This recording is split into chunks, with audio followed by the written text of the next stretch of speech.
Hello, ഞാനിന്ന് ഒരു ഡെസേർട്ടാണ് ഉണ്ടാക്കുന്നത്. ഇതിന് വെർമിസെലി വെച്ചിട്ടാണ്. ഇത് പായസമല്ല, ഒരു കട്ടിയായിട്ട് നമ്മൾ തിന്നുന്ന ഇത്. ഇതിപ്പോൾ ഞാൻ ഈ കപ്പിന് ഒരു 1.5 കപ്പ് എടുത്തു വെച്ചിട്ടുണ്ട് വെർമിസെലി. ഇത് ഫ്രൈഡ് വെർമിസെലിയാണ്, ചെറിയ ഇതായിട്ട് കിടക്കുന്നതാണ്. പിന്നെ വെർമിസെലി കഴിഞ്ഞാൽ ഈ കപ്പിനൊരു 3 കപ്പ് പാല് വേണം. അപ്പോൾ ഏകദേശം ഒരു 600 ml വരും. 600 ml പാല് അത് ഞാൻ ചൂടാകാൻ വെച്ചിരിക്കുക. പിന്നെ ഇതിന് ഏകദേശം ഒരു ചെറിയ കപ്പ് പഞ്ചസാര എടുത്തു വെച്ചിട്ടുണ്ട്. ഇത് പഞ്ചസാര നമ്മൾ പിന്നെ മധുരം നോക്കിയിട്ട് കൂടുതൽ വേണോ അതോ ഇത് മുഴുവൻ വേണോ എന്നുള്ളത് എനിക്ക് അത്ര അറിയത്തില്ല. ഇട്ട് നോക്കിയിട്ടേ അറിയത്തുള്ളൂ. പിന്നെ കുറച്ച് കശുവണ്ടിയും മുന്തിരിങ്ങയും അത് നെയ്യിൽ വറുത്ത് ഇടാനുള്ളതാണ് ഇതിൻ്റെ പുറം.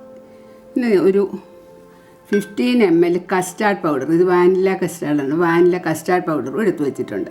ഇതെല്ലാം നല്ല വെന്ത് വരുമ്പോൾ ഈ കസ്റ്റാർഡും കൂടെ ഒരു ഇച്ചിരി പാലിൽ കലക്കി അതിലോട്ട് ഒഴിക്കാൻ വേണ്ടിയിട്ടാണ്. ഞാനൊരു പാൻ വെച്ച് അതിൽ കുറച്ച് നെയ്യ് ഒഴിച്ചു. നെയ്യൊന്ന് ചൂടായപ്പോഴേ കശുവണ്ടി ആദ്യം എടുത്തിട്ടു. കശുവണ്ടി സ്വല്പം ഒന്ന് വാങ്ങിയപ്പോഴത്തേക്കും കിസ്മിസും കൂടി ഇടുകയാണ്.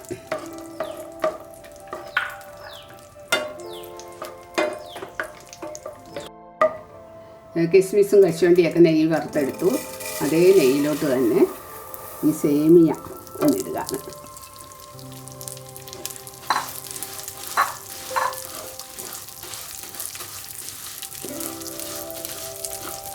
സേമിയ ഒന്ന് 1 മിനിറ്റ് ഒന്ന് ഫ്രൈ ചെയ്യുക ഈ നെയ്യിൽ. ഈ സമയം ഞാൻ പിന്നെ 1.5 കപ്പിന് ഒരു 3 കപ്പ്, അതായത് ഒരു 600 ml പാല് തിളപ്പിച്ച് വെച്ചിട്ടുണ്ട്. അപ്പോൾ സേമിയ ഒന്ന് ഫ്രൈ ആകുമ്പോൾ ആ പാല് ഞാൻ ഇതിലോട്ട് ഒഴിക്കും. ഞാനിപ്പോൾ ഈ തിളച്ച പാൽ ഇതിലോട്ട് ഒഴിച്ചിട്ട് നമുക്ക് ഇനിയിപ്പോൾ സേമിയ വേവിച്ച് വെക്കണം. അപ്പോൾ പതുക്കെ ചെറു തീയിൽ ഇത് കുറച്ച് നേരം ഇടാം.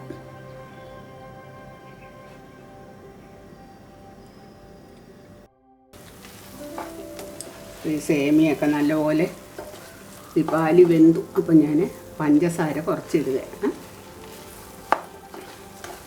എന്നിട്ട് മധുരം നോക്കിയിട്ട് നമുക്ക് കൂട്ടുവോ അല്ലെങ്കിൽ ഇത് തന്നെ ഫുള്ള് വേണോ എന്നുള്ളത് നോക്കാം. ചില പഞ്ചസാരയ്ക്ക് മധുരം കൂടുതൽ. ഈ സമയത്ത് നമ്മൾ എടുത്തു വെച്ചിരുന്ന കസ്റ്റാർഡ് പൗഡർ ഒരു തരി പാലിൽ കലക്കിയിട്ട് ഇതിലോട്ട് ഒഴിക്കുക.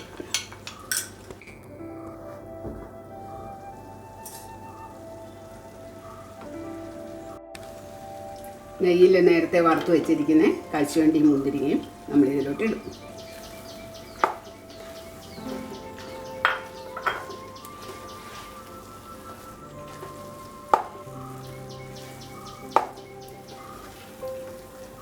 ഇത് നമ്മൾ ആറിക്കഴിഞ്ഞ് റെഫ്രിജറേറ്ററിൽ വെച്ചിട്ട് കഴിക്കുകയാണെങ്കിൽ നല്ല ടേസ്റ്റ് ആയിരിക്കും. ഞാനിപ്പോൾ പഞ്ചസാര ഇതിൻ്റെ ഒരു കപ്പ് പഞ്ചസാര മാത്രമേ ഇട്ടുള്ളൂ.